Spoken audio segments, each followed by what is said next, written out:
Next 9 news में आपका बहुत बहुत स्वागत है। मैं हूं आपके साथ अबरारुल हक रहमानी।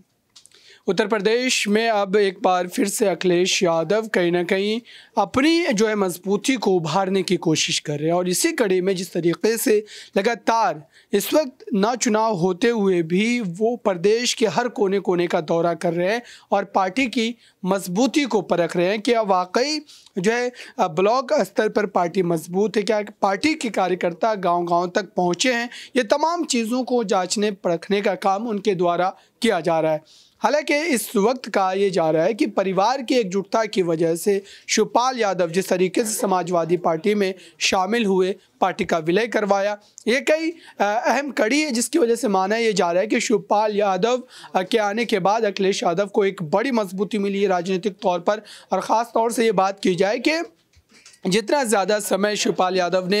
दिवंगत मुलायम सिंह यादव के साथ बिताया था तो कहीं ना कहीं राजनीतिक समझ जो मेल ज़रूर खाती होगी और ये अखिलेश यादव के लिए काफ़ी ज़्यादा फ़ायदेमंद रहने वाली है। इन तमाम बातों को लेकर के जिस तरीके से उत्तर प्रदेश की जनता ने अपने मतों का इस्तेमाल कर डिम्पल यादव को जिताया, उसके बाद अब नगर निकाय चुनाव को लेकर के तमाम बातें की जा रही है। हालाँकि अपर्णा यादव का जो एक खौफ है लगातार भारतीय जनता पार्टी के द्वारा बनाने का प्रयास किया जा रहा है और ये भी माना जा रहा है कि नगर निकाय चुनाव में हो सकता है कि अपर्णा यादव को बीजेपी यादव परिवार के खिलाफ एक हथियार के तौर पर इस्तेमाल करे और जो समाजवादी पार्टी की तरफ से उम्मीदवार दिया जाएगा उसके खिलाफ ये लगभग तय माना जा रहा है कि अपर्णा यादव को ही प्रत्याशी बनाया जा सकता है। हालांकि इस तरह की कोशिश मैनपुरी लोकसभा उपचुनाव में भी की गई थी, लेकिन अपर्णा यादव ने परिवार का साथ देते हुए बीजेपी को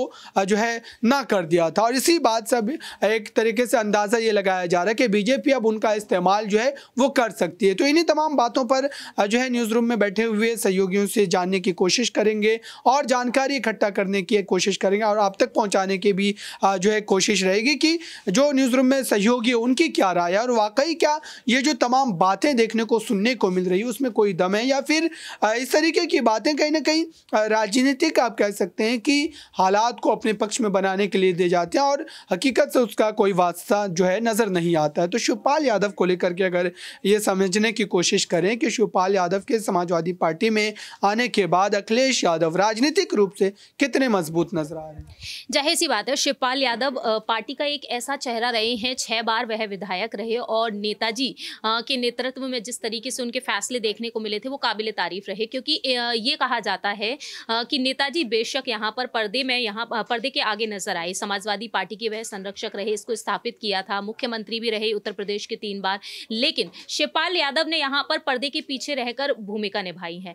देखा जाए तो यादव वोट बैंक के साथ साथ मुस्लिम वोट बैंक को भी उन्होंने साधा रखा और अब आगे जो चुनाव होने जा रहे हैं उनमें यहाँ पर दलित वोट बैंक को और भी बखूबी साधते हुए नजर आएंगे, क्योंकि देखा जाए तो मैनपुरी में जो जीत हासिल हुई थी समाजवादी पार्टी को, तो वहां पर दलित वोट बैंक को भी सपा ने साध लिया। तो यहाँ पर शिवपाल यादव को स्टार प्रचारक के तौर पर उतारा गया था और अखिलेश यादव ये बात बखूबी जानते थे कि चाचा शिवपाल अगर उनके साथ होंगे, डिम्पल यादव भी ये बात जानती थी, इसीलिए उनको यहाँ पर साथ में लिया गया, क्योंकि शिवपाल यादव का ओहदा देखा जाए तो नेताजी के चले जाने के बाद उनका ओहदा नंबर 1 पर आता है। तो इस तरह से देखा जाए तो यहाँ पर शिवपाल यादव के लिए जो आपने सवाल पूछा कि आखिरकार कितनी मजबूती मिली है पार्टी को, तो ये बात यहीं से साबित होती है अबरार कि जिस तरीके से बीजेपी यहाँ पर उनके स्वागत के लिए तैयार बैठी हुई है कि शिवपाल यादव अगर बीजेपी में आना चाहे तो उनका स्वागत है और बीजेपी कहीं ना कहीं शिवपाल यादव के चलते डरी हुई भी है, क्योंकि शिवपाल यादव की जो रणनीतियां होती हैं उन रणनीतियों पर अगर गौर किया जाए तो कहीं ना कहीं बीजेपी हार का सामना करती हुई नजर आती है। तो ये बात जाहिर करती है कि यहाँ पर पार्टी अब मजबूती में है और आने वाले चुनाव में अखिलेश यादव अलग अलग विधानसभा क्षेत्रों में, अलग अलग राज्यों में जो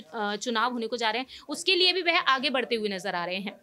मध्य प्रदेश के लिए उन्होंने साफ तौर पर ऐलान कर दिया है, समाजवादी पार्टी ने 230 विधानसभा सीटों पर चुनाव लड़ेगी सपा। साथ ही साथ राजस्थान में भी यही देखने को मिला कि कहीं ना कहीं कांग्रेस के साथ रालोद का अगर गठबंधन है तो क्या समाजवादी पार्टी आगे बढ़ सकती है। लोकसभा तक पहुंचने के लिए अखिलेश यादव पूरी तरीके से तैयार हैं, क्योंकि मुलायम सिंह यादव जी के जो भाई हैं वो साफ तौर पर कह चुके हैं कि नेशनल लेवल तक इस पार्टी को पहुंचाना है। तो नेशनल लेवल तक इस पार्टी को पहुंचाने के लिए शिवपाल यादव का साथ चाहिए और ये साथ यहाँ पर जो स्टेटमेंट सामने आया वो जाहिर करता है कि शिवपाल शिवपाल यादव की बदौलत अब ये पार्टी लोकसभा चुनाव में भी शायद जीत हासिल कर पाए। अगर दूसरे नज़रिए से इस पूरे मामले को समझे कि शिवपाल यादव का जिस तरीके का राजनीतिक सफ़र रहा है वो कहीं ना कहीं कई बार जो है पार्टी से अलग जा करके पार्टी की लाइन से हट करके बयान देते नजर आए। कई बार तो उन्होंने पार्टी के खिलाफ बगावत भी की है। तो ये तमाम ऐसे फैक्टर है जिसको लेकर के माना जा रहा है कि कहीं ना कहीं एक अंदेशा ज़रूर है, क्या शिवपाल यादव वाकई समाजवादी पार्टी के साथ बने रहेंगे, क्योंकि कई ऐसे बड़े नेताओं जो चुनाव के समय बीजेपी के द्वारा लालच दिया जाता है और फिर वो पार्टी के खिलाफ चले जाते हैं। तो क्या ऐसी स्थिति शिवपाल यादव को लेकर के जो बताई जा रही है वो कितना आप लोग को लगता है कि संभव नजर आता है? देखिए, शिवपाल यादव के लिए जो रणनीतियां बन रही हैं उनसे जाहिर सी बात है यहाँ पर यही साबित होता है कि कहीं ना कहीं संभव तौर पर यहाँ पर वो सफल होते हुए भी नजर आते हैं, राजनीतिक तौर पर हो या फिर पारिवारिक तौर पर। पारिवारिक तौर पर देखा जाए तो डिम्पल यादव ने न सिर्फ परिवार को एकजुट करने की कोशिश की और वह कामयाब भी हुई, और दूसरी ही तरफ देखा जाए राजनीतिक तौर पर भी डिम्पल यादव लगातार आगे बनी हुई है और इसमें यहाँ पर शिवपाल यादव पूरा पूरा साथ दे रहे हैं। दाव वहां पर फंसता हुआ नजर आएगा कि कहीं ना कहीं अखिलेश यादव की तरफ से अगर कोई गड़बड़ी होती है तो यहाँ पर शिवपाल यादव का कोई अलग कदम देखने को मिल सकता है। लेकिन लगता है कि वह बहू डिम्पल यादव से वादा ले चुके हैं कि अगर ऐसा कुछ भी होता है तो उसकी जिम्मेदार वो होंगी। तो जाहिर सी बात है अब आगे चल के जो कुछ होगा डिम्पल यादव उसमें एक पहल करने की कोशिश करेंगी और डिम्पल यादव की यही कोशिश है कि ये एकजुटता बनी रहे, क्योंकि अखिलेश यादव साफ तौर पर कह चुके हैं जो चाचा जी कहेंगे वही होगा। अगर वह हाँ कहते हैं तो उसी प्लान को फॉलो किया जाएगा। तो देखते हैं कि वक्त के साथ साथ राजनीतिक पारिवारिक तौर पर यहाँ पर शिवपाल यादव इस पार्टी को कितना मजबूत बना पाएंगे। देखा जाए तो फिलहाल देखा जाए जितना उन्होंने अब तक काम किया, जितना उनका एक्सपीरियंस बोलता है, उससे यही जाहिर होता है कि शिवपाल यादव यहाँ पर कामयाब होते हुए नजर आए। बहुत बहुत शुक्रिया इन तमाम सवालों का जवाब देने के लिए। मेरे साथ कशिश मौजूद है, इनसे भी समझते हैं कि दरअसल इस वक्त के जो हालात है उसको लेकर के अगर माना ये जाए कि शिवपाल यादव पार्टी में क्या बने रहेंगे या फिर 2024 लोकसभा चुनाव से पहले वो हो सकता है कि कोई बड़ा चौंकाने वाला कदम उठा सकते हैं जिससे अखिलेश यादव को सीधे तौर पर राजनीतिक नुकसान जो है वो झेलना पड़ सकता है। देखिए बिल्कुल ऐसा हो सकता है, क्योंकि आप ये देखिए कि 5 दिसंबर को उपचुनाव हुए थे, 8 तारीख को रिजल्ट सामने आ गए थे, लेकिन उसके बाद यहाँ पर लगभग 2 महीने का समय हम देख रहे हैं कि यहाँ पर होने वाला है कुछ ही समय में। तो यहाँ पर अभी तक जिम्मेदारियाँ देने की बात की जाती है लेकिन जिम्मेदारियाँ नहीं दी जाती, जिसको लेकर ये पहली बार नहीं है, ऐसा पहले भी हो चुका है जब ये कहा गया है कि ऐसा तो नहीं कि शिवपाल सिंह यादव धीरे धीरे करके यहाँ पर अखिलेश यादव से कटते नजर आएंगे, लेकिन कहीं ना कहीं उनकी मजबूरी भी मानी जा रही है। यहाँ पर कहा जा रहा है इस बात को लेकर कि शिवपाल सिंह यादव को मालूम है कि अखिलेश के बिना वो पार नहीं कर पाएंगे कोई भी रास्ता, और अखिलेश को मालूम है कि शिवपाल के बिना उनका कुछ नहीं होगा। तो हो सकता है कि अभी आने वाले नगर निकाय के चुनावों से पहले कहीं ना कहीं शिवपाल सिंह यादव को आगे करते नजर आए। लेकिन आपने कहा कि जिस तरीके से यहाँ पर आप देखिए कि उन्होंने योगी सरकार पर निशाना साधा है, यहाँ पर शिवपाल सिंह यादव ने नगर निकाय चुनाव को लेकर, लोकसभा चुनाव को लेकर उन्होंने कहा यहाँ पर हमारी जीत होगी और 2024 के चुनावों में पूरी भाजपा का सफाया होता नजर आएगा। एक सवाल मेरा रहेगा छोटा सा, इसका छोटे तौर पर आप जवाब दे सकते हैं कि इस वक्त मिशन लोटस का जो लगातार जिक्र किया जाता है और कहीं ना कहीं बीजेपी हर उस राज्य में जहां पर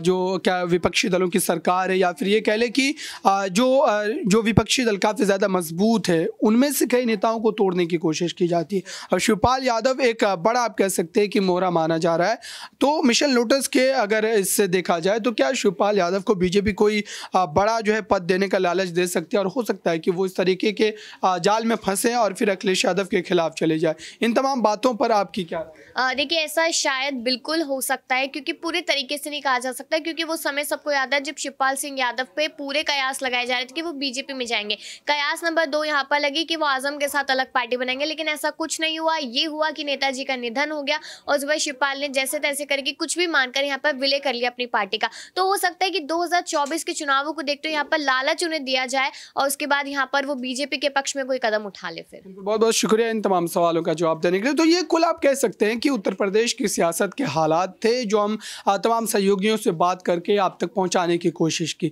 तो इस वक्त आप कह सकते हैं कि भले ही जो है अखिलेश यादव कहीं ना कहीं परिवार की एकजुटता को लेकर के काफ़ी ज़्यादा उत्सुक नजर आ रहे हैं, लेकिन ये खुशी कब तक बरकरार रहेगी ये एक बड़ा सवाल है, क्योंकि भारतीय जनता पार्टी की लगातार यही कोशिश रही है कि विपक्षी दलों में एक बड़ी टूट को अंजाम दिया जाए और मिशन लोटस जो है लगातार हर राज्यों में इस वक्त बीजेपी का देखने को मिल रहा है। इस खास रिपोर्ट में बस इतना ही। देखते रहिए ताज़ा तरीन खबरों के लिए नेक्स्ट 9 न्यूज़ को। धन्यवाद।